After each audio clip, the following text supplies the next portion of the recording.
15ই August ভারতবর্ষের ৭৯তম স্বাধীনতা দিবস, ভারতীয় প্রজাতন্ত্রের একটি জাতীয় দিবস।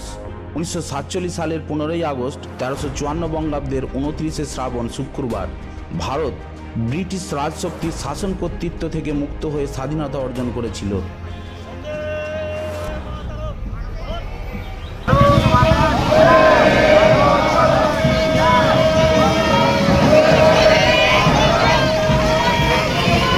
সেই ঘটনাটিকে স্মরণীয় করে রাখার জন্য প্রতি বছর 15ই আগস্ট তারিখটিকে ভারতীয় স্বাধীনতা দিবসে পালন করা হয়। 1947 সালের 15ই আগস্ট জওহরলাল নেহেরু ভারতের প্রথম প্রধানমন্ত্রী পদে গ্রহণের পর দিল্লির লালকেল্লার লাহোরি গেটের উপর ভারতের জাতীয় পতাকা উত্তোলন করেন। এরপর থেকে প্রতি বছর স্বাধীনতা দিবস উপলক্ষে ভারতের প্রধানমন্ত্রী লালকেল্লায় জাতীয় পতাকা উত্তোলন করেন এবং জাতির উদ্দেশ্যে ভাষণ দেন। জাতীয় পতাকা উত্তোলন, প্রভাত ফেরি, কুচকাওয়াজ ও সাংস্কৃতিক অনুষ্ঠানের মাধ্যমে সারা দেশে স্বাধীনতা দিবস পালন করা হয়।